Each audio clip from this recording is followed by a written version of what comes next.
The bass from the speakers pulsed through the soles of my worn-out flats as I pushed past the crowd, balancing a tray of empty champagne glasses. My black uniform blended with the shadows of Elysium, Chicago's most exclusive nightclub, where I'd been working double shifts for the past 3 weeks. The air hung heavy with expensive perfume, cigarette smoke, and desperation. Mine, specifically. "Sophie, table 14 needs another bottle." Marcos, the floor manager, barked as he passed. I nodded, not bothering to remind him that my name was Sarah. After 6 months, he still got it wrong, and I'd stopped caring. In places like this, servers were interchangeable ghosts, moving between tables of people who never looked up from their phones long enough to see our faces. I tucked a strand of honey-brown hair behind my ear, feeling it immediately fall loose again from the messy bun I'd hastily arranged in the staff bathroom. My feet ached, my lower back screamed, and the rent on my studio apartment was 3 days overdue. The eviction notice taped to my door that morning had made it clear. Another week without payment, and I'd be homeless. "Not tonight," I whispered to myself, plastering on a practiced smile as I approached the bar. "Tonight, I make enough in tips to buy myself another week." The bartender, Damon, slid a fresh bottle of champagne into an ice bucket. "VIP table by the window," he said, eyes flicking toward the exclusive section cordoned off with velvet ropes. "Don't spill it. That's a $1,000 bottle, more than half my monthly rent, sloshing around in a fancy bottle for people to spray on each other." I swallowed the bitterness rising in my throat and lifted the heavy silver bucket. "Wait." Damon caught my wrist, his expression softening. "Your ex is here. Just walked in with some blonde. Thought you should know." My heart plummeted to the sticky floor. Michael. The cold, symmetrical features of his face flashed across my mind. The same face that had promised me the world before emptying our joint bank account and disappearing with my college fund. 6 months of radio silence. And now he was here. Probably spending my money. "Where?" I managed to ask, though part of me didn't want to know. Damon nodded toward the entrance. "Just getting seated in the main area." I turned, and time seemed to slow as my eyes found him. Michael looked exactly the same. Perfectly coiffed dark hair, pressed shirt, the Rolex I'd helped him pick out for his birthday. His arm was wrapped around a woman so thin and polished she looked airbrushed. They laughed together, their teeth flashing white under the club lights, and I felt my chest constrict. 6 months of overtime shifts, instant ramen, and crying myself to sleep, while he hadn't missed a single cocktail or shopping spree. The injustice of it burned in my throat. "Thanks," I mumbled to Damon, gripping the ice bucket so tightly my knuckles blanched. I wound through the crowd, focusing on not spilling a single drop. The champagne was destined for a corner table, the most exclusive spot in Elysium, partially concealed behind sheer curtains and guarded by a mountain of a man in a black suit.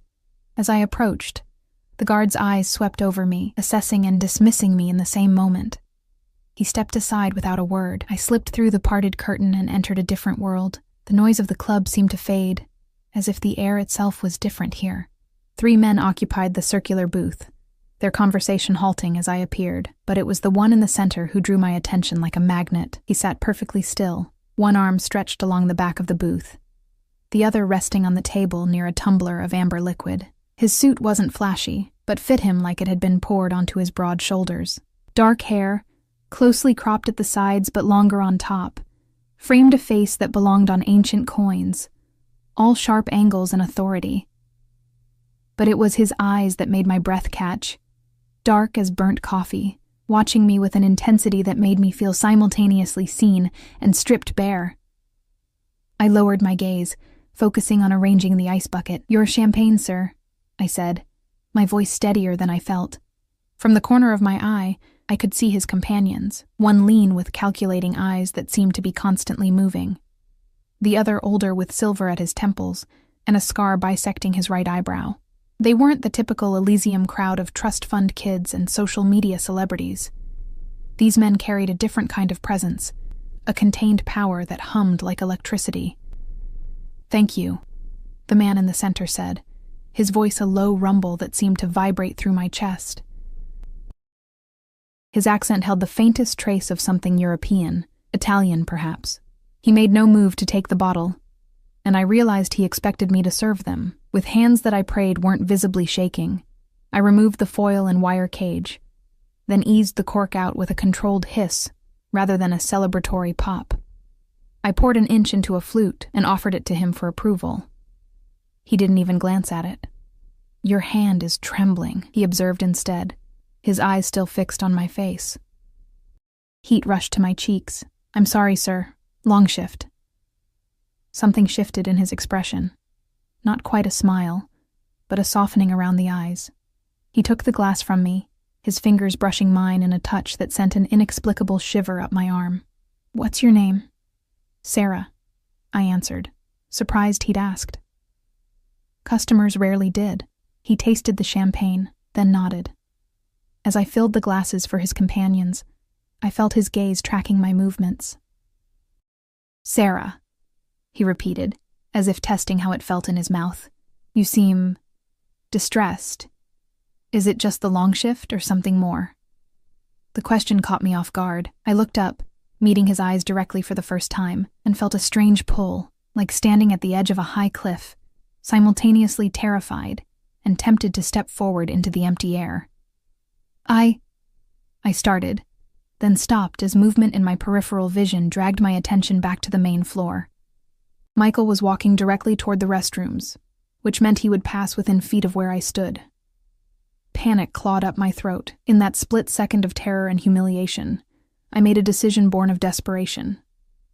I turned back to the intense-eyed stranger and whispered urgently, "Could you pretend to be my date? My ex just walked in." The words tumbled out before I could consider their absurdity, asking a VIP client, a man who radiated dangerous power, to play act as my boyfriend. I immediately wanted to snatch them back, to apologize, to disappear through the floor. The man's eyebrows rose fractionally, and his companions exchanged glances I couldn't interpret. For one excruciating moment, he said nothing, and I prepared myself for humiliation.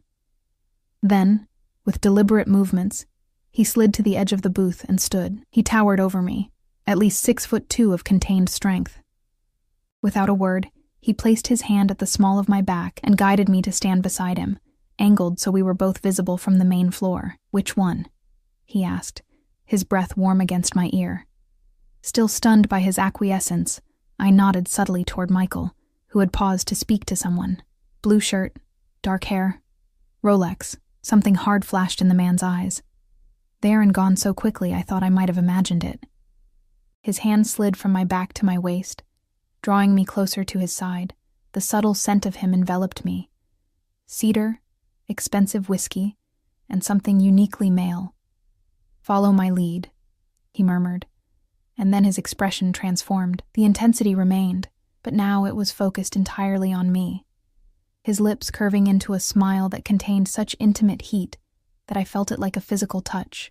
He lifted his other hand to brush my cheek, tucking that rebellious strand of hair behind my ear with a gentleness that belied the strength evident in his frame. "Cara mia," he said, loud enough to be heard by anyone passing. "You work too hard. Come, sit with me for a moment." My heart thundered against my ribs as Michael's steps faltered. I saw the moment he recognized me, his eyes widening in surprise, then narrowing as they shifted to the man at my side.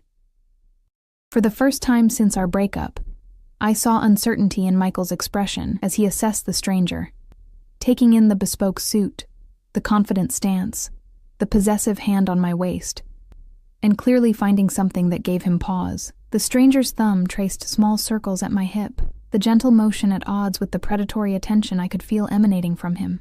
"Your ex seems concerned," he said quietly. "Perhaps he regrets his choices." "He should," I replied, surprised by the bitterness in my own voice. "He stole my savings and disappeared." The man went perfectly still for a heartbeat, and something dangerous flickered across his features. When he spoke again, his voice had dropped to a register that raised goosebumps along my arms. "Did he? How unwise of him." Michael was openly staring now, his date forgotten as she continued toward the restrooms alone. The stranger bent his head, his lips close to my ear, his free hand coming up to cup my jaw with exquisite tenderness. To anyone watching, we must have looked like lovers sharing an intimate moment. "I believe we've made an impression," he said, "but let's be certain, shall we?" Before I could respond, he tilted my face upward and brushed his lips against mine, a touch so light it could barely be called a kiss. Yet it sent electricity crackling through my veins. He pulled back just enough to meet my eyes, a silent question in his. In that suspended moment, with Michael watching and my future balanced on a knife's edge, I made my second impulsive decision of the night. I curled my fingers into the lapel of the stranger's jacket and pulled him down, pressing my mouth firmly against his. I meant it to be brief, just enough to sell our charade. But the moment our lips connected fully, something shifted. His hand slid from my jaw to the nape of my neck, fingers threading into my hair, cradling my head as he deepened the kiss, with an expertise that made my knees weaken. I gasped against his mouth, and he took advantage, his tongue sliding against mine, in an intimate caress that made me forget we were standing in a crowded nightclub, that this was meant to be pretend, that I didn't even know his name. When we finally broke apart, I was breathless, my lips tingling. Over his shoulder, I saw Michael's face contorted with a mixture of shock and something that looked remarkably like jealousy before he turned and stormed away. "He's gone," I whispered, my voice unsteady. The stranger's eyes had darkened to near black, his pupils dilated. "So he is," he agreed, making no move to release me. His gaze dropped to my mouth, and for a wild moment, I thought he might kiss me again. Instead, he reluctantly stepped back, though his hand remained at the small of my back. "Thank you," I said, reality crashing back. "I'm so sorry to have involved you in my personal drama. I don't know what I was thinking." "No apology necessary," he replied, his accent more pronounced now. "It was my pleasure." A discreet cough reminded me that we weren't alone. The man's companions were watching with expressions ranging from amusement to calculation. Mortification flooded me. "I should get back to work," I said, taking a step away. "Thank you again, Mr. Russo," he supplied. "Alessandro Russo." He reached into his jacket and extracted a sleek business card, pressing it into my palm. "Perhaps we could continue our performance another time, when you're not working." I stared at the card, heavy stock, embossed with just his name and a phone number. No company, no title. "Sarah, what the hell are you doing?" Marcos's angry voice cut through my daze. He stood at the edge of the VIP section, his face flushed. "You can't fraternize with clients. Back to work now, or don't bother coming in tomorrow." I flinched, shoving the card into my pocket. "I'm sorry, I have to go." Alessandro's expression hardened as he looked at Marcos, but he made no comment. Instead, he lifted my hand and pressed a kiss to my knuckles, a courtly gesture that felt both old-fashioned and thrillingly intimate. "Until we meet again, Sarah," he said, his eyes promising something I couldn't quite define. I hurried back to the bar, my mind reeling and my body humming with unfamiliar electricity. What had just happened? I'd asked a stranger to pretend to be my date, and ended up kissing him like my life depended on it. I'd probably get fired. And yet, all I could think about was the weight of his business card in my pocket and the lingering taste of him on my lips. I had no idea that I had just entangled myself with one of the most dangerous men in Chicago, a man who always took what he wanted, and who now, it seemed, wanted me. The rest of my shift passed in a blur. My body moved on autopilot, serving drinks, clearing tables, dodging wandering hands, while my mind remained stuck in that moment behind the curtain. The weight of Alessandro Russo's business card seemed to burn through the fabric of my pocket, and I found myself touching it periodically, as if to confirm that the encounter had actually happened. Michael had left shortly after our confrontation, his date trailing behind him with a puzzled expression. He'd stared at me from across the room before exiting, his face twisted with an emotion I couldn't quite place. Anger, certainly, but something else too. Something that looked uncomfortably like possession, as if he'd spotted someone handling an item he'd discarded but still considered his. Earth to Sarah. Damon's voice broke through my thoughts as I approached the bar for what felt like the 100th time that night. "You've been a million miles away. What happened in the VIP section?" I shook my head, unwilling to share the details. "Nothing. Just serve some champagne. Damon's eyebrow arched skeptically. Right. And that's why Marcos is fuming and threatening to fire you. He leaned closer, lowering his voice. And why the scariest man in Chicago couldn't take his eyes off you all night. My heart stuttered. What do you mean, scariest man? Damon glanced around before answering, his usual bravado dimmed. Alessandro Russo. You really don't know who he is? At my blank look, he let out a low whistle. Jesus, Sarah. The guy owns half of Chicago, the half that doesn't appear on tourist maps. Real estate, nightclubs, shipping.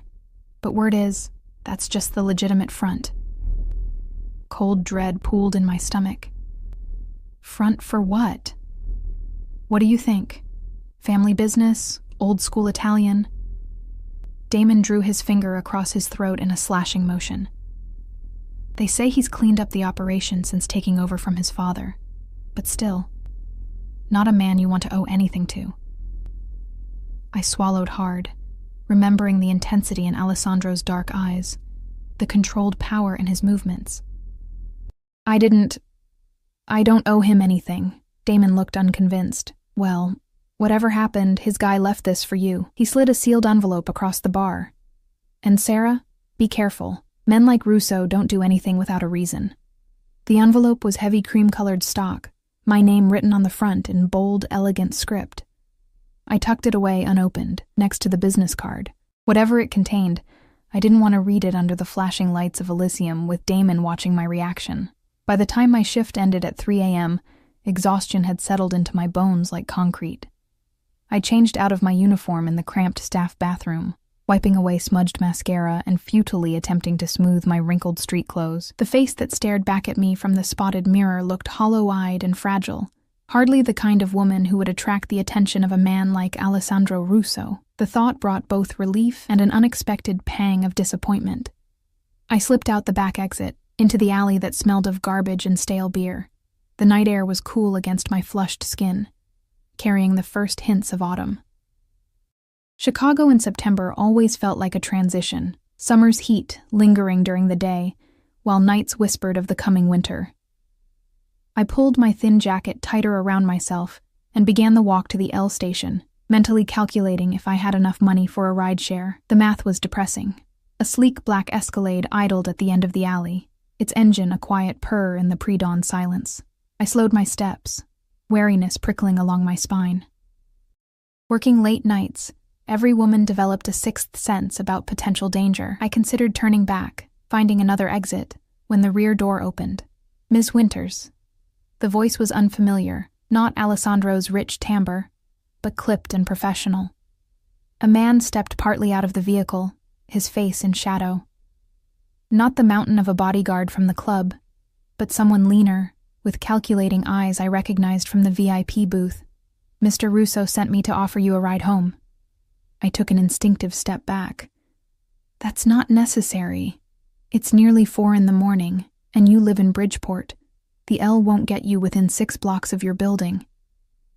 He stated these facts without inflection, as if reciting from a dossier, which, I realized with a chill, he probably was. How do you know where I live? Mr. Russo likes to know who he's dealing with. He held the door wider. The offer is just a ride, nothing more. I hesitated, torn between rational fear and bone-deep exhaustion. The thought of waiting for the train, then walking those dark blocks alone, suddenly seemed more daunting than accepting this strange offer. What's your name? I asked. Vince. I've worked for Mr. Russo for 12 years. Something about his direct response reassured me. I approached the vehicle cautiously, still ready to run if necessary. Just a ride home? Vince nodded once. Just a ride. I climbed into the Escalade's plush interior, sinking into butter-soft leather. The warmth and comfort after hours on my feet was almost painful in its relief. Vince closed the door and returned to the front passenger seat. The driver, a broad-shouldered silhouette, didn't turn around. Your address? Vince asked. I gave it, then watched through the tinted windows as we pulled away from Elysium. The silence inside the vehicle was thick, but not uncomfortable. I found myself fighting to keep my eyes open. the gentle motion and warmth conspiring against my vigilance. My hand drifted to my pocket, where I could feel the edges of the envelope. With a deep breath, I pulled it out and broke the seal. Inside was a check. I stared at the amount, certain I was misreading the zeros in my exhaustion. But no, it was made out to me for $5,000, signed with a flourishing "A. Russo" at the bottom. There was a note as well, on the same heavy stalk as the envelope, written in the same bold hand. "For the inconvenience. I apologize for putting your employment at risk. Consider this compensation for any consequences. The offer of dinner still stands." I reread the note 3 times, my thoughts spinning. $5,000. It would cover my overdue rent with enough left over to pay bills for months. It was salvation wrapped in expensive paper. It was also, potentially, a trap. I looked up to find Vince watching me in the rearview mirror. "I can't accept this," I said, my voice tight. "Mr. Russo anticipated you might say that." Vince's tone remained neutral. "He asked me to tell you that there are no strings attached, no expectations, no debt." He paused. "He also said to tell you that he finds your reluctance refreshing but unnecessary. I barely know him. Why would he—" "Mr. Russo has his reasons," Vince cut in. "You made an impression." The Escalade pulled up to my building. A shabby 3-story walk-up that looked even more depressing in the pre-dawn glow. I hesitated, still clutching the check and note. "Please thank him, but tell him I can't—" "My advice?" Vince interrupted, turning to look at me directly for the first time. "Take the money. Pay your rent. Whether you call him after that is your choice." His expression softened fractionally. "Mr. Russo doesn't extend many second chances, or first ones for that matter." Before I could respond, the driver was opening my door. I stepped out onto the cracked sidewalk, the contrast between the luxury vehicle and my surroundings almost comical. "Good night, Ms. Winters," Vince said, and then they were gone, leaving me alone with a check that could solve all my immediate problems and create a host of new ones. I climbed the 3 flights to my apartment, each step an effort of will. The eviction notice still hung on my door, the threat no less real than it had been 12 hours ago. With trembling fingers, I unlocked the door and stepped into my tiny studio. It wasn't much, just 400 square feet of space that somehow had to function as bedroom, living room, and kitchen. But it was mine, the first place I'd had after leaving home.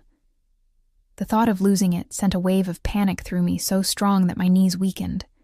I sank onto the edge of my bed, Alessandro's check still in my hand. What would accepting it mean? What would he expect in return, regardless of Vince's assurances? But what choice did I have? I fell asleep with the check on my nightstand, and Alessandro's card still in my pocket, my dreams haunted by dark eyes and the phantom pressure of lips against mine. Morning arrived with harsh sunlight streaming through my cheap blinds and the insistent buzz of my phone. I groped for it blindly, squinting at the screen. Unknown number. "Hello?" I croaked, voice rough with sleep. "Ms. Winters, this is Elysium's management. We need to discuss your continued employment." I sat up, instantly awake. "Yes, of course. I can explain about last night." "There's nothing to explain," the crisp female voice cut me off. "Your position has been reevaluated. You're being transferred to our private events team, effective immediately. Your new schedule will be sent to your email." I blinked in confusion. The private events team was Elysium's most coveted position. Better hours, better tips, less harassment from drunk patrons. "I don't understand. Did Marcos approve this?" "This decision came from ownership," the woman said, a note of curiosity creeping into her professional tone. "Your first event is tomorrow evening. Please arrive at 5 p.m. for briefing." The call ended before I could ask any more questions. I stared at my phone, pieces clicking together in my mind. Alessandro Russo had said he owned nightclubs. Was Elysium one of them? Had he orchestrated this promotion? The thought sent a complicated mix of emotions surging through me: gratitude, resentment, and something warmer that I didn't want to examine too closely. I showered and dressed mechanically, then took Alessandro's check to my bank. Every step felt like moving deeper into unknown territory, but the imminent threat of homelessness made my decision for me. I deposited the check, paid my overdue rent online, and tried to ignore the little voice whispering that I'd just accepted the first thread of a web I might never escape. That afternoon, an elegantly wrapped box was delivered to my apartment. Inside was a black dress that looked simple at first glance, but revealed itself to be exquisitely made when I held it up, the fabric draped like liquid, the cut both modest and somehow sensual. A small card nestled in the tissue paper read simply, "For your first event." I should have been offended by the presumption. Instead, I found myself slipping the dress over my head, turning to examine my reflection in the bathroom mirror. It fit perfectly, accentuating curves I usually kept hidden under baggy clothes, making me look like someone who belonged in Alessandro Russo's world rather than serving drinks in it. I took it off quickly, hanging it carefully in my closet. This was moving too fast, boundaries blurring before I'd even established them. I needed to take control of the situation. Before I could talk myself out of it, I pulled out Alessandro's card and dialed the number. He answered on the second ring, Russo. The deep timbre of his voice sent an involuntary shiver through me. "It's Sarah Winters. From last night. Sarah." My name in his mouth sounded different somehow, weighted with meaning. "I've been hoping you'd call," I steeled myself. "Mr. Russo, I appreciate the check and the job adjustment, and the dress. But this is too much, too fast. I don't know what you want from me. What I want," he said slowly, each word deliberate, "is to have dinner with you, nothing more." "Why? You don't know me." There was a pause, and when he spoke again, there was a note in his voice I hadn't heard before. Something almost vulnerable beneath the confidence. "Because in a world of people who want something from me, you asked for only a moment of pretense. And even that, you're determined to repay." Another pause. "It's refreshing." I bit my lip, unsure how to respond. "The dress is a gift. Wear it tomorrow or don't. Your choice." He hesitated. "But I would very much like to see you in it. At dinner? Saturday night." The invitation hung between us. Part of me screamed to decline, to extract myself from whatever game this was before I got in too deep. But another part, a part I'd thought had withered after Michael's betrayal, sparked with curiosity and something that felt dangerously like anticipation. "I need to know more about you first," I said finally. "Damon, the bartender, he said things about you, about what you do." Alessandro's chuckle was low and without humor. "I imagine he did. Would you like me to deny them? Would your denial be truthful?" "Not entirely," he admitted, and the honesty surprised me. "I have interests in many businesses, Sarah, some more conventional than others, but I don't apologize for who I am or what I've built." "Is Elysium one of your businesses?"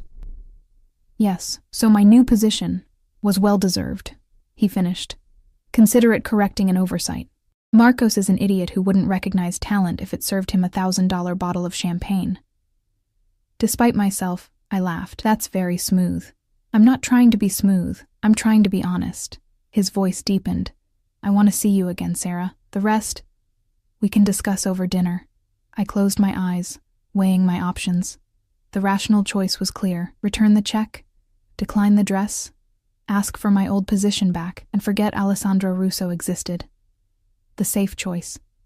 But safety hadn't protected me from Michael's betrayal, from nearly losing my home, from the daily struggle to keep my head above water. Maybe it was time to take a risk, controlled, on my terms. "Saturday?" I agreed finally. "But I pay for my own meal." His laugh was genuine this time, rich and warm. "As you wish. I'll send a car at 8. I can meet you there. Humor me in this, Sarah.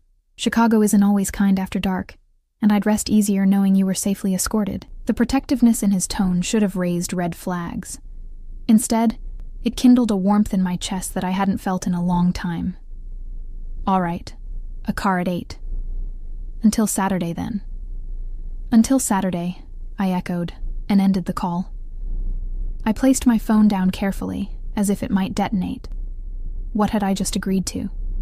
Dinner with a man Damon called the scariest in Chicago. A man who could get me promoted with a word, who knew where I lived, who sent me dresses that fit perfectly. A man who kissed like he was starving, and I was sustenance.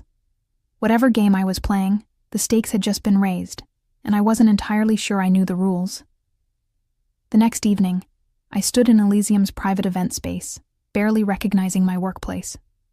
The main floor had been transformed into an elegant reception area, with crystal chandeliers casting warm light over linen-covered tables.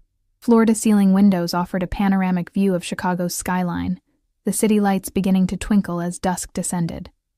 "First time upstairs?" asked a female server, noting my wide-eyed expression.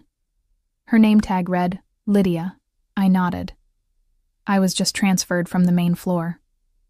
"Lucky you," she said, adjusting her bow tie. "Private events are a different world. Better tips, better clients, less harassment. Just don't screw up the wine service and you'll be fine." The event was a corporate anniversary celebration for a law firm. As I circulated with trays of hors d'oeuvres, I found myself scanning the crowd for a familiar face, though I knew it was unlikely Alessandro would attend.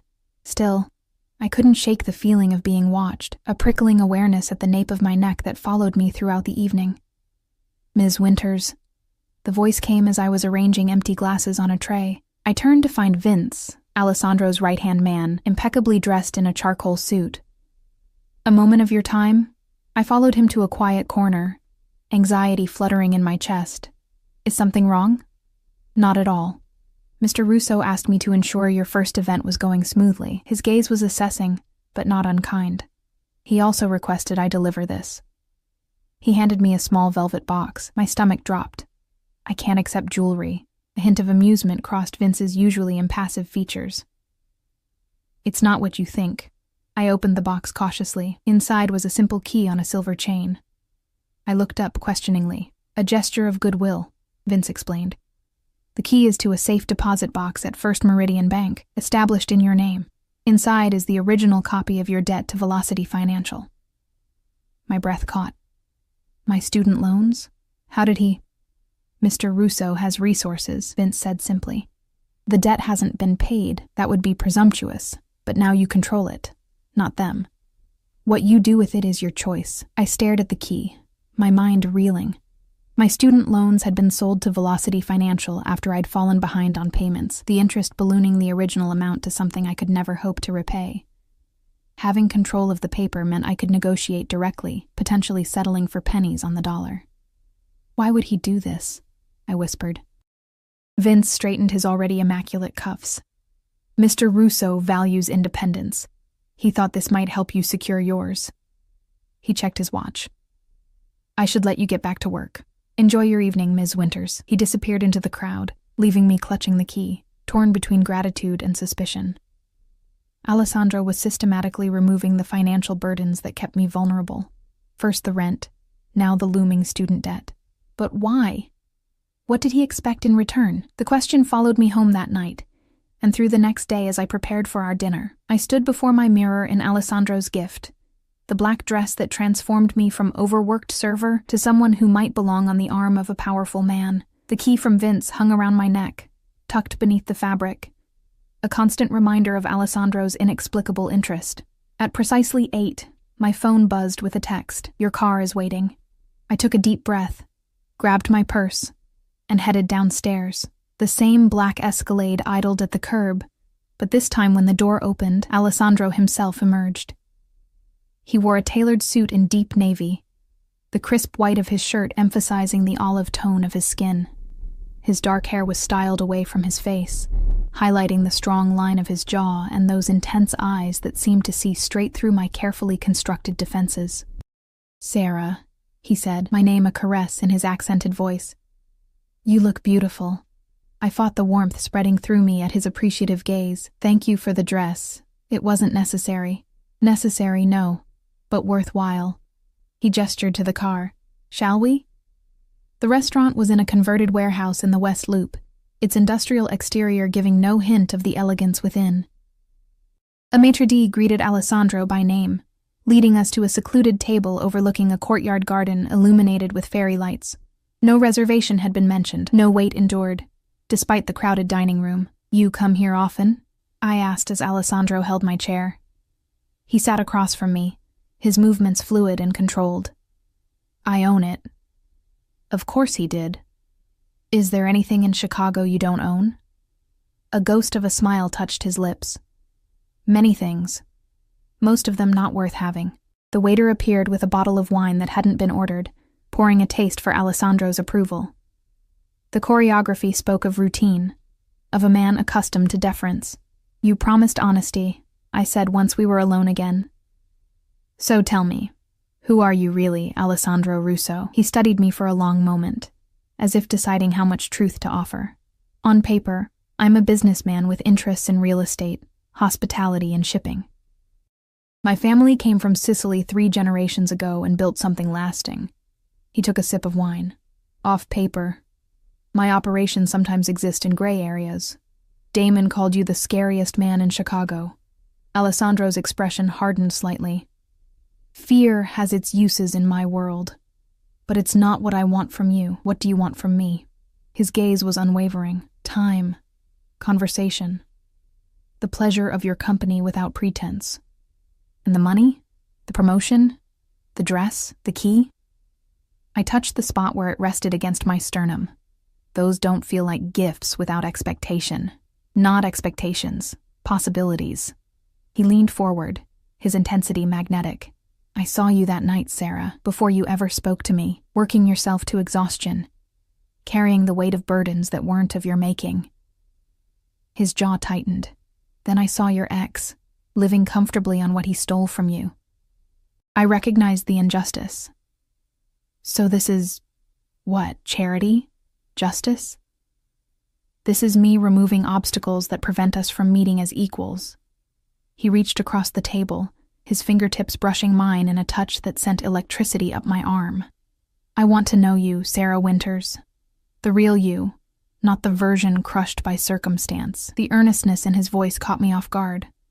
I had prepared for manipulation, for seduction, for veiled threats, not for this disarming honesty.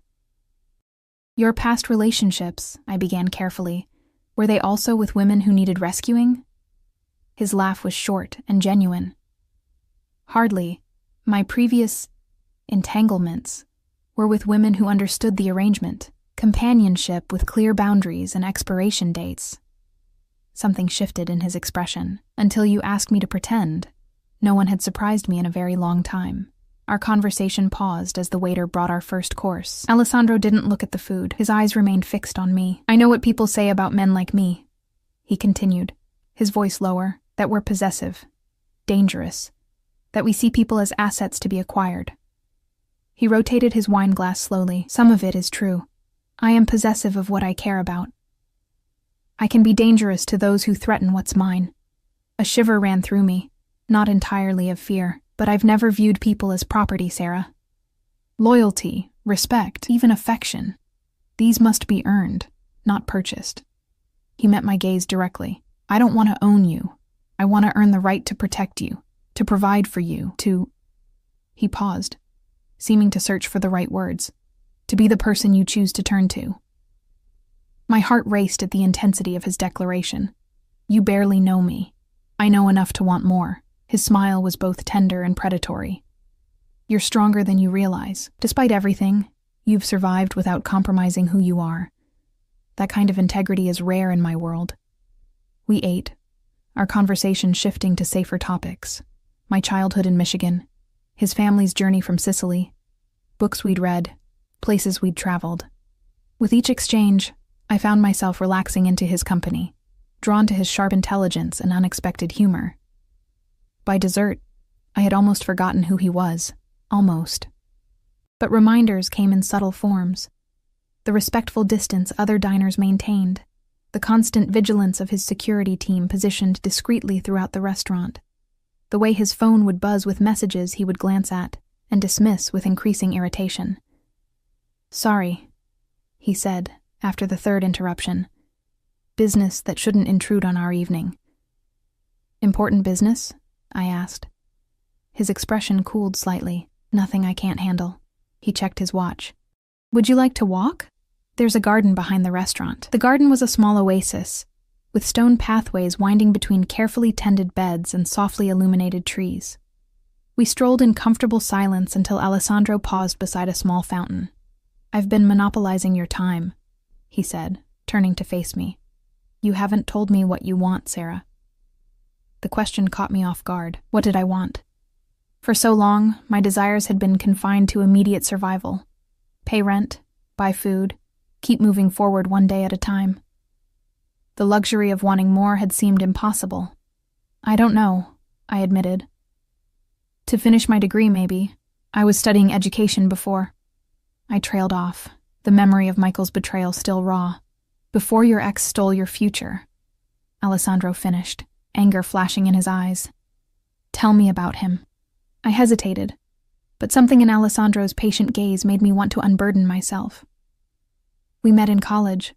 Michael was charming, ambitious. I thought we wanted the same things. A home, a family, a life built together. I swallowed hard. We pooled our resources. He had access to our accounts, including my college fund from my grandmother. One day it was all gone, along with him. Alessandro's face hardened into something dangerous. And the authorities said it was a civil matter. We weren't married. Both names were on the accounts. I shrugged, the gesture failing to convey the devastation I'd felt. I couldn't afford a lawyer to pursue it. His full name? Alessandro asked, his voice deceptively casual. Warning bells rang in my mind. Why do you want to know? Information is valuable in my line of work. I stopped walking. I don't want you to hurt him. Alessandro's expression softened. I won't harm him, Sarah. You have my word. He brushed a strand of hair from my face, his touch gentle.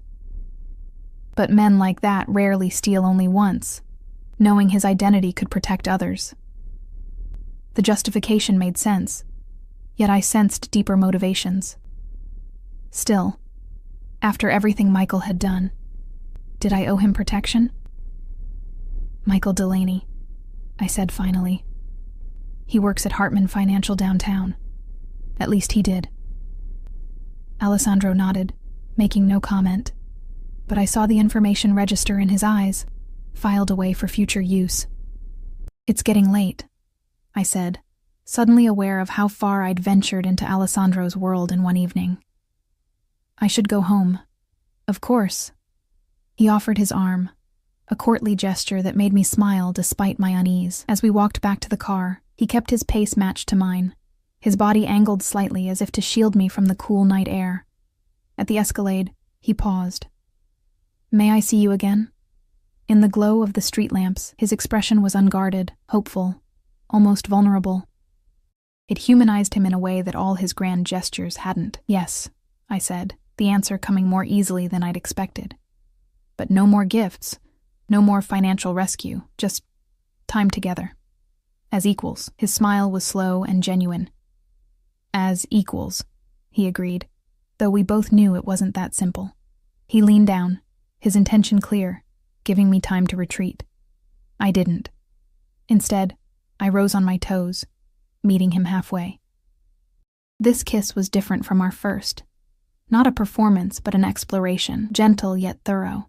His hand cradled my face, thumb stroking my cheekbone with exquisite tenderness. When we parted, his eyes had darkened to midnight. Good night, Sarah, he murmured against my lips. Good night, Alessandro.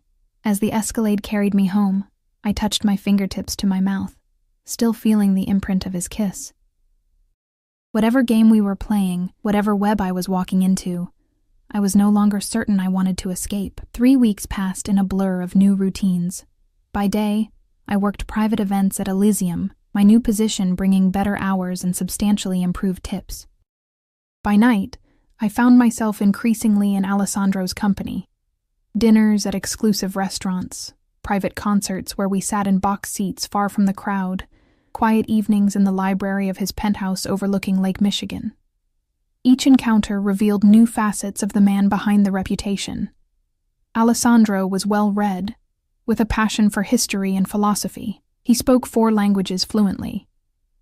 He had a dry, unexpected sense of humor that emerged when he was relaxed. And despite his power and influence, he listened when I spoke. Really listened. With an intensity that made me feel seen in ways I never had before. We established boundaries, mostly at my insistence. I refused additional gifts, though flowers appeared with such regularity that my tiny apartment began to resemble a botanical garden. I declined his offer to move me to a safer neighborhood, instead, using my improved financial situation to repair the security features of my current place. I insisted on occasionally paying for our outings, though the disparity in our resources made this largely symbolic.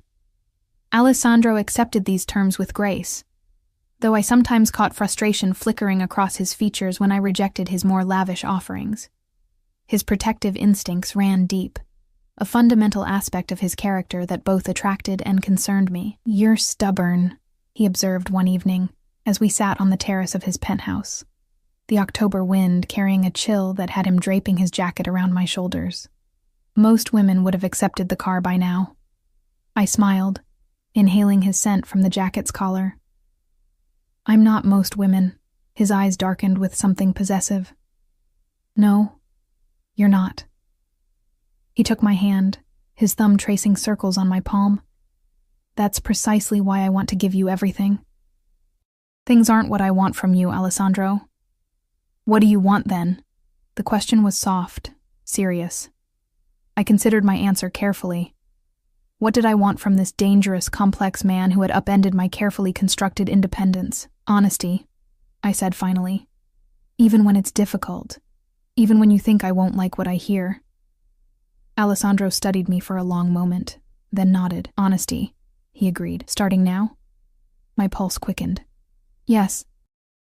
He leaned back, his expression growing more guarded. "I had Michael Delaney investigated." The statement hung in the air between us.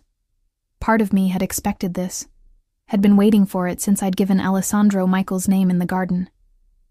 "And?" I asked, my voice steadier than I felt. "He's done this before, 3 times that we could confirm. Women who trusted him, joint accounts emptied." Alessandro's jaw tightened. "He's also been laundering money through Hartman Financial for a rival operation. Small amounts, building over time." The information about Michael's other victims didn't surprise me, though it stung to know I wasn't special even in how he'd betrayed me. But the second revelation, a rival operation? You mean another crime family? Alessandro inclined his head. "The Donatellis. They control the north side. We've maintained an uneasy peace for years, but there have been provocations recently." I wrapped his jacket tighter around myself, suddenly cold despite its warmth. "What are you going to do about Michael? What would you like me to do about him?" The question was loaded, the power he was offering both tempting and terrifying.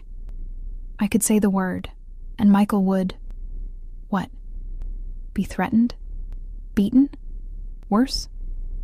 "I don't want anyone hurt," I said firmly. Alessandro smiled, though it didn't reach his eyes. "There are many ways to bring a man like Michael Delaney to justice without physical harm, such as... information is a powerful weapon. Evidence of his financial crimes delivered to the right authorities, the recovery of assets he stole, returned to their rightful owners. Including me," I realized. "You could get my money back?" "I already have." Alessandro reached into his pocket and withdrew a folded bank statement. "It's been deposited into a new account in your name. The full amount, plus interest." I took the paper with trembling hands, staring at the figure. The grandmother's legacy that was supposed to have paid for my degree, the savings I'd believed were gone forever. "How did you—" I stopped myself. "I probably don't want to know." "Probably not," he agreed. "Though I assure you it was all quite legal. Pressure applied in the right places can work wonders." I folded the statement, emotions warring within me. Gratitude, yes, but also unease at the reminder of Alessandro's power, at how easily he could rearrange lives. Michael's, mine, countless others. "You're troubled," he observed. "I'm processing." I met his gaze directly. "This power you have, Alessandro, it scares me sometimes." He didn't deny it or offer false reassurance. Instead, he simply nodded. "It should. Power is like fire, essential, but dangerous when mishandled." He moved closer, taking my face between his hands with infinite gentleness. "I've never pretended to be a good man, Sarah. But for you, I try to be a better one." The sincerity in his voice weakened my defenses. I leaned into his touch, allowing myself to acknowledge what had been building between us for weeks. Attraction, yes, but something deeper too, a connection that had formed despite our different worlds, despite the danger signs I'd been trained all my life to recognize. "I don't want you to be good," I whispered. "I just want you to be real, to be honest." Then honestly, he murmured, his mouth hovering inches from mine. "I'm falling in love with you, Sarah Winters. And it terrifies me more than any threat I've ever faced." The confession stole my breath. Before I could respond, his lips claimed mine in a kiss that was both question and answer, seeking and finding. My arms wound around his neck as I surrendered to the heat building between us, weeks of carefully maintained restraint dissolving in an instant. His hands slid from my face to my waist, drawing me closer until I was practically in his lap. "Tell me to stop," he whispered against my mouth, even as his fingers traced the curve of my spine. "Don't stop," I breathed, surprising myself with my certainty. A groan rumbled through his chest as he lifted me, my legs wrapping instinctively around his waist as he carried me from the terrace into the penthouse. The bedroom was all masculine elegance. Dark wood, cream linens, floor-to-ceiling windows overlooking the glittering city. But I barely registered the details, focused entirely on Alessandro as he laid me gently on the bed, his body following mine down. "Are you sure?" he asked, hovering above me, his control visibly strained. In answer, I pulled him down to me, losing myself in the heat of his kiss, the weight of his body, the security of his arms around me. For the first time since Michael's betrayal, I allowed myself to be fully vulnerable, to trust that I wouldn't be broken again. Alessandro's touch was reverent, as if I were something precious, something to be cherished rather than possessed. When we finally came together, the intensity of the connection overwhelmed me. Not just physically, but emotionally. A merging that felt inevitable and right, despite all the reasons it shouldn't. Afterwards, he held me close, his heartbeat strong against my cheek, his fingers tracing lazy patterns on my bare shoulder. "Stay," he murmured into my hair. Not a command, but a request. I nodded, allowing myself to drift into sleep, feeling safer than I had in years, despite being in the arms of Chicago's most dangerous man. I awoke to sunlight streaming through the windows and the scent of coffee. Alessandro sat on the edge of the bed, already dressed in tailored pants and a crisp shirt, a cup in his hand. Another waited on the nightstand beside me. "Good morning," he said, the tenderness in his voice making my heart flutter. "Sleep well?" I stretched, conscious of his appreciative gaze tracking the movement. "Better than I have in months," he smiled, reaching out to brush hair from my face. "I ordered breakfast, whenever you're ready." I sat up, pulling the sheet with me in a gesture of modesty that seemed almost absurd after the intimacy we'd shared. "I should head home soon. I have the afternoon shift." Something flickered in his eyes, disappointment, perhaps, or concern. "I'll have Vince drive you." "Alessandro." I touched his arm. "Last night was amazing, but I still need my independence, my own space." He caught my hand, pressing a kiss to my palm. "I understand, and I respect it." His eyes met mine, serious again. "But the situation with the Donatellis is complicated at the moment. I'd feel better knowing you were safely transported." A chill ran through me. "Are you in danger?" "There's always an element of risk in my business," he said, evading the direct question. "But I take precautions." Before I could press further, his phone buzzed. He checked it, his expression hardening. "I need to take this. Breakfast is in the dining room when you're ready." He leaned down to kiss me briefly, then stepped into the hallway, his voice dropping to a tone I hadn't heard before, cold, authoritative, the voice of a man accustomed to giving orders and having them obeyed without question. I dressed quickly in yesterday's clothes, uncomfortably aware of the disparity between my simple attire and the luxury surrounding me. In the dining room, an elaborate breakfast waited, but Alessandro hadn't returned. I poured coffee, trying to ignore the hushed, urgent conversation coming from his study down the hall. When he finally emerged, his expression was carefully neutral, but I could sense the tension radiating from him. "Everything okay?" I asked. "Just business." He poured himself more coffee, his movements controlled. "Nothing for you to worry about," but there was something in his demeanor that made me push. "Honesty, remember, even when it's difficult." Alessandro's jaw tightened, then relaxed on a sigh. "The Donatellis made a move against one of my shipping operations last night. Merchandise was taken. A man was injured." "Injured or killed?" I asked quietly. "Injured," he repeated firmly. I don't operate that way unless absolutely necessary, Sarah. But this provocation requires a response. The reminder of who he was, what he was, landed like a physical blow. What kind of response?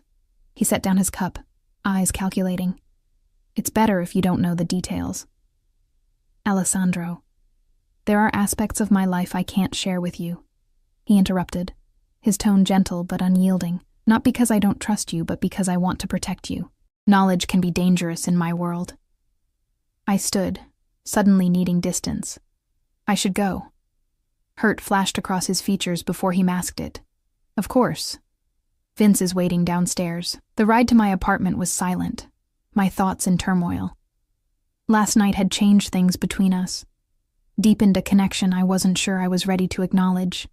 But the morning had brought reality crashing back.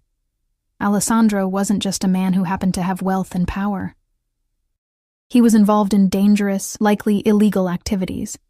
Activities that put him at odds with equally dangerous people. And now I was entangled with him, more deeply than I'd intended. Vince pulled up to my building, but before I could exit, he turned to me with uncharacteristic hesitation. Ms. Winters, Sarah, may I speak frankly? Surprised, I nodded. I've worked for Mr. Russo for 12 years. In that time, I've never seen him as he is with you. Vince's expression softened slightly.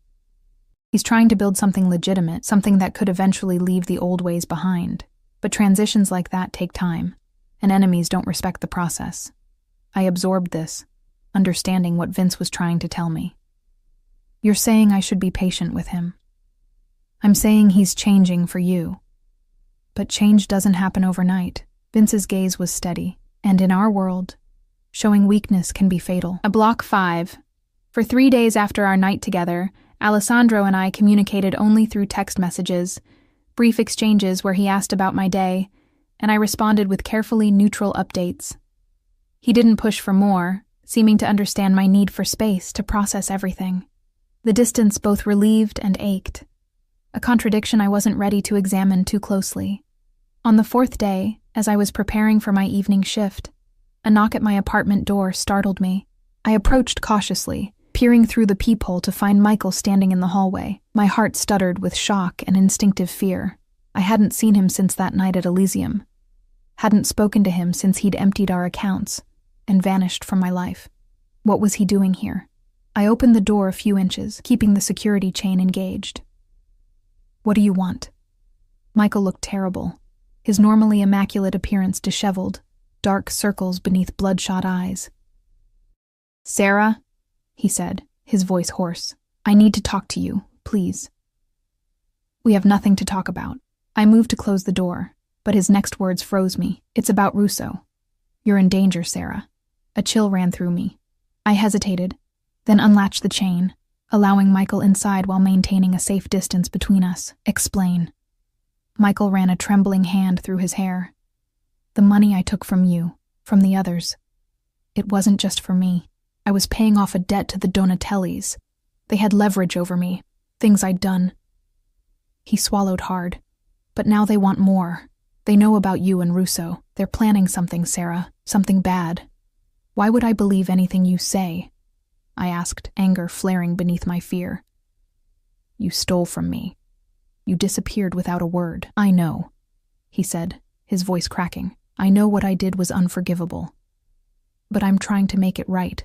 I've been fired. My account's frozen. Somehow Russo got evidence of what I've been doing for the Donatellis, sent it to the feds. His eyes met mine, desperate. I'm going to prison, Sarah, but before that happens, I needed to warn you. I studied him, trying to separate truth from manipulation. Warn me about what, exactly? The Donatellis know you're Russo's weakness. They're going to use you to get to him. Michael stepped closer, his expression urgent. You need to get out of Chicago, tonight. Go somewhere he can't find you until this blows over. Alarm bells rang in my mind. Something about Michael's story felt wrong. Too convenient, too calculated to spark exactly the fear and doubt I was now feeling. How do you know all this? Because they approached me, he admitted. Wanted me to help lure you somewhere. When I refused, He pulled up his sleeve, revealing a mottled bruise. They made it clear what would happen if I didn't cooperate. So I'm warning you instead. I backed away, reaching for my phone. I'm calling Alessandro. No! Michael lunged forward, grabbing my wrist. You can't trust him, Sarah. You don't know what he's really capable of. His grip tightened painfully. I'm trying to protect you. We need to leave now. In that moment, I saw the truth behind his concern. Not care for my safety, but fear for his own. He'd been caught between two dangerous powers and was desperate for an escape route. I was just a shield, a bargaining chip. Let go of me, Michael, I said, my voice steadier than I felt. You don't understand. I understand perfectly. I twisted my arm, breaking his grip with a move I'd learned in a self-defense class after our breakup. You're using me, again. Whatever mess you're in with the Donatellis, I'm not your way out.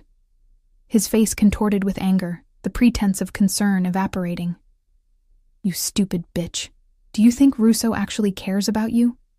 You're a novelty to him, a plaything.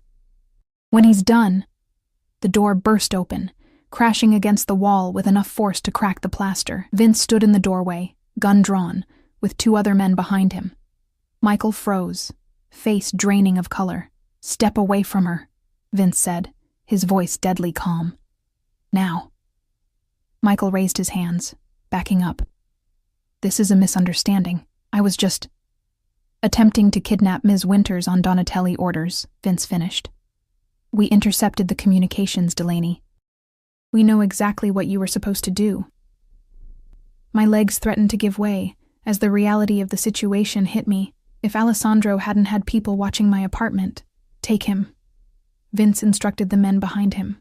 They moved forward, securing Michael with practiced efficiency. As they led him out, Vince approached me, holstering his weapon. Are you hurt? I shook my head, unable to speak past the knot in my throat. Mr. Russo is on his way, Vince said, his tone gentler than I'd ever heard it. Pack a bag. You can't stay here tonight. The implication that I might never be able to return to my apartment hung unspoken between us. My life had just fundamentally changed, again, because of my connection to Alessandro. By the time Alessandro arrived, I had packed a small suitcase with essentials, moving on autopilot, shock numbing my emotions. He entered like a storm, eyes scanning me for injuries before pulling me into his arms with careful strength. I should have had more security on you.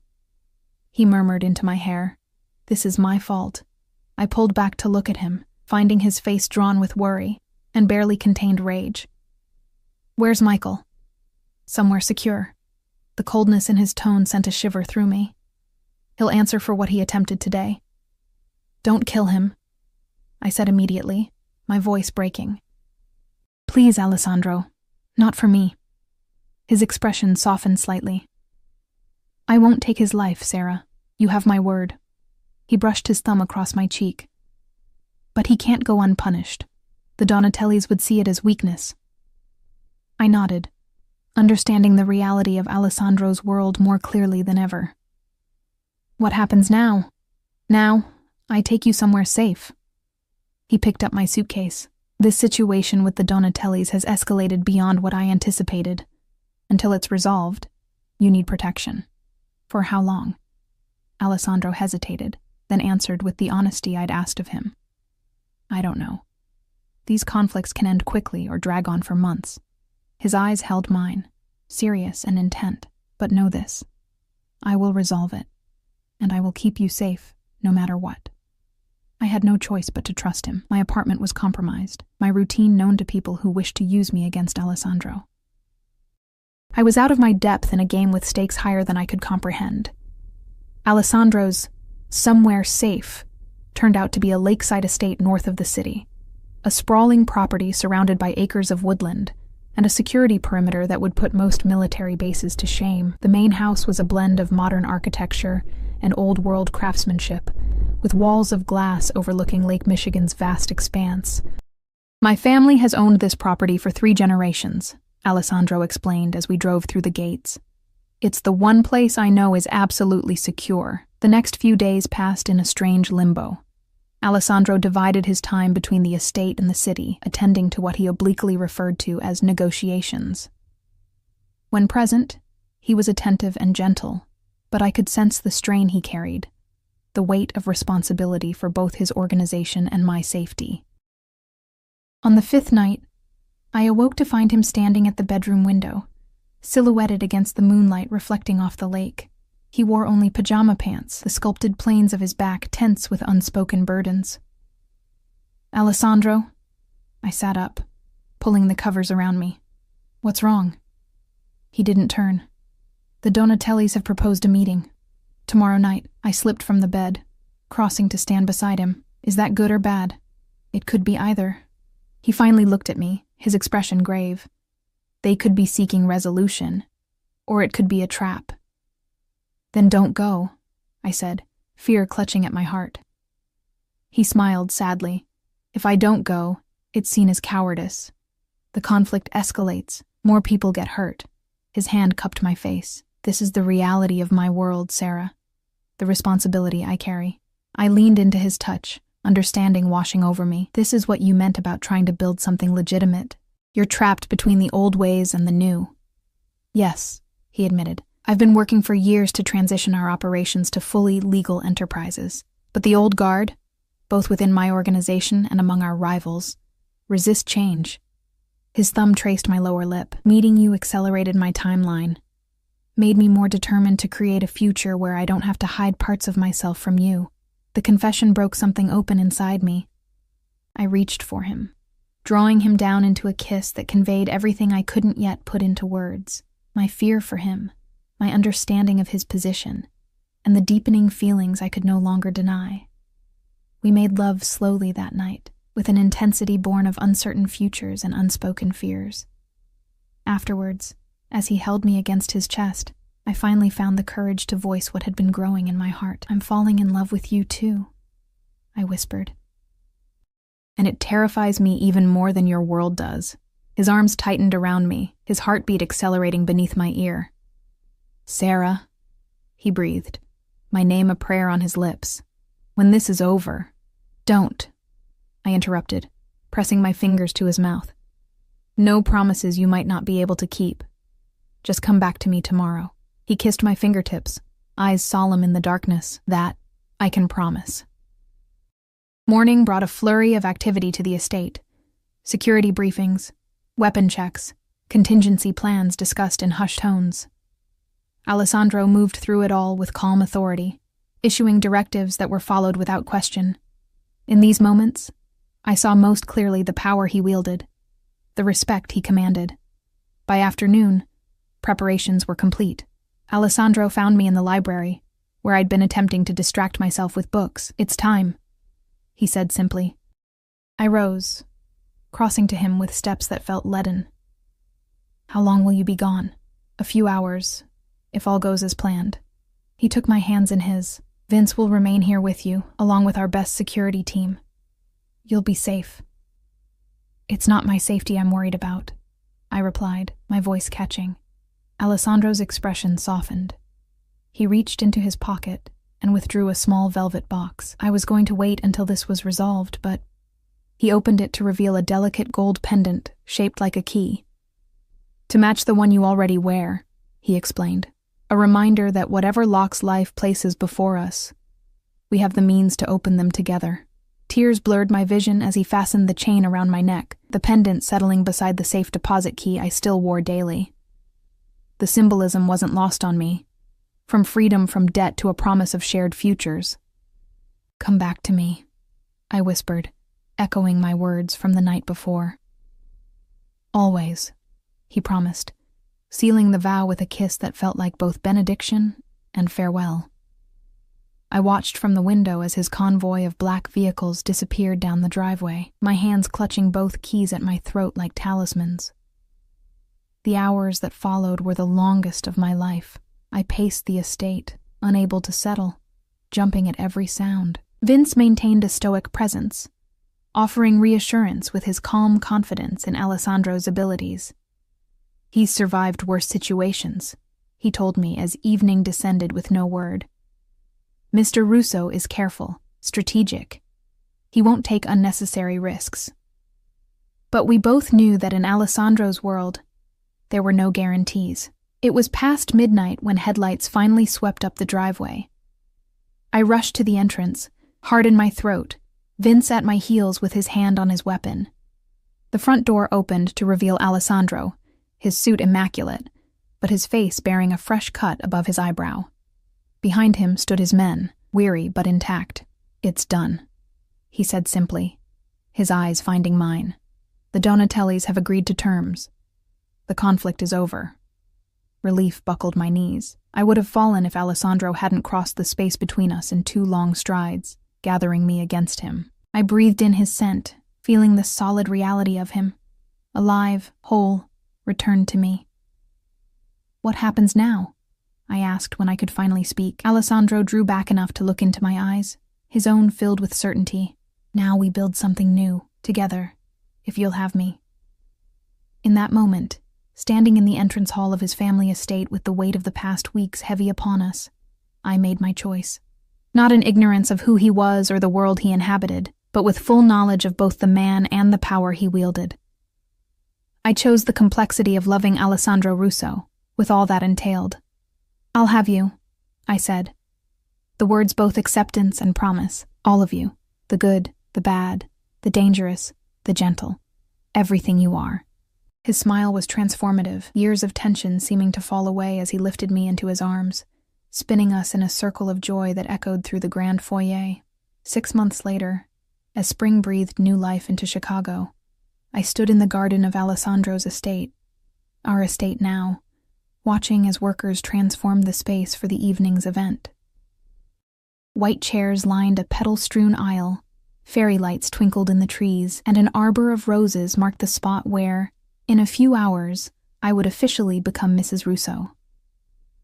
The engagement had been swift but not impulsive, the natural culmination of a relationship forged in fire. True to his word, Alessandro had accelerated his transition to legitimate business, though I harbored no illusions that the process was complete or without complications. Some shadows would always cling to the Russo name. Some enemies would never forget the old ways. But we faced those challenges together, my strength complementing his protection enabling my growth. I had returned to school, my education funded by the recovered savings, my future shaped by my own choices rather than by necessity or fear. Having second thoughts, Alessandro's voice came from behind me, warm with amusement. By tradition, we shouldn't see each other before the ceremony, but Alessandro had never been one for conventional rules. I turned to find him resplendent in his tuxedo, dark eyes dancing with happiness as he took in my simple white dress. "Not a single one," I assured him, stepping into his embrace. "You?" "Only that I waited so long to find you." He brushed his lips against my forehead. Who would have thought that a desperate request in a nightclub would lead us here?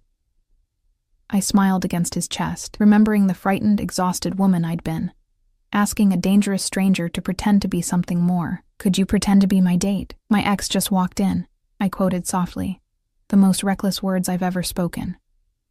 "The most fortunate words I've ever heard," Alessandro countered, tilting my face up to his. "They led me to the greatest truth of my life, that power and wealth mean nothing without someone to share them with. Someone who sees past the reputation to the man beneath." As the sun began its descent toward the horizon, casting golden light across the lake, I stood in the arms of Chicago's most dangerous man, my protector, my partner, my future. The journey that had brought us together had been fraught with peril and uncertainty, but the destination was worth every step. "Ti amo, mia Sara," Alessandro murmured against my lips. "Per sempre." "I love you too," I whispered back. "Forever." And as we sealed the promise with a kiss, I knew that whatever challenges lay ahead, we would face them together. Equals in a bond, forged by pretense but strengthened by truth, the most powerful force of all.